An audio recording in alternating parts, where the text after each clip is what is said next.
गेल्या 3 वर्षापासून civil hospital बी block येथे दर सोमवारी सकाळी 8 वाजता हॉस्पिटलमधील रुग्ण आणि त्यांच्या नातेवाईकांना शिरा व उपीटचे 300 प्लेट वाटप करण्यात येत आहे।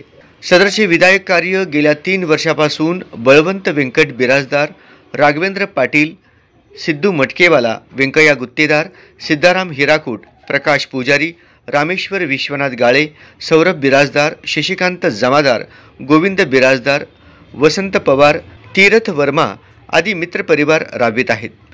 त्यांच्या या उपक्रमाचे सर्वत्र कौतुक होत आहे। या प्रसंगी मान्यवरांनी आपल्या भावना व्यक्त केल्या। मी बळवंत बिराजदार स्वतंत्र एकत्र पहिल्यांदा करत असताना बरेचसे लोक सहकार्य करत गेले आणि सगळे सहकार्य लाभत गेलं। त्यानंतर गाळेसाहेब यंकू ही सायकलचं दुकान आहे, ते पंक्चर काढतात, ते सुद्धा सेवा करतात। एक पाटील आहेत, त्यानंतर याने पुजारी आहेत, ते सगळेजण सहकार्य करतात आणि सगळ्याच्या सहकार्यानेच हे काम होत असतं। पैशाने काम होत नाही, सगळ्याच्या सहकार्याने काम होतं आहे, म्हणून हे आपलं कार्य चालत आहे आणि सगळ्याचं सहकार्य असंच लाभू दे आणि काम आमचं वाढत राहू दे, आमची इच्छा आहे। बस एवढं बोलून मी खेड्यागावचा आहे, इथं येऊन करून खायला आलो आणि एक भेळ पाणीपुरीची गाडी लावलं।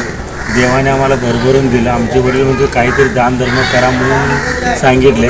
आज 27-28 वर्षापासून मी काही ना काही करत जातो। मग सिव्हिलला जरा वाटलं की फार गरजू लोक आहेत म्हणून तिथं आपण 300 लोकांना शिरा आणि उपीट प्रत्येक माणसाला 2-2 प्लेट देतो।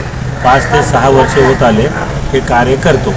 आमचे सहकारी मित्र गेल्या 3-4 वर्षापासून त्यांचा तसं व्यवसाय मल्लिकार्जुन भेळ हाऊस आहे, पण तो त्यांना एक सेवा करायची लहानपणापासून त्यांना अंगात आलेलं आहे की बाबा आपण त्या इथं काहीतरी गरीब लोकांना एक मिष्टान नाश्ता द्यावा।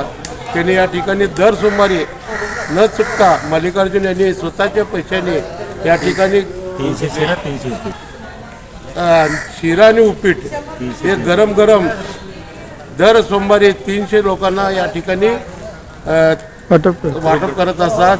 खरोखर मी त्यांचा मी आज अनेक लोक श्रीमंत आहेत, परंतु इथं गरिबापर्यंत पोहोचत नाहीत। त्या ठिकाणी आता त्यांनी सांगितले ॲडमिट झालेल्या पेशंट स्वतःहून इथं या ठिकाणी प्रसाद खातात। तर मी या मल्लिकार्जुन यांना असं धन्यवाद देतो।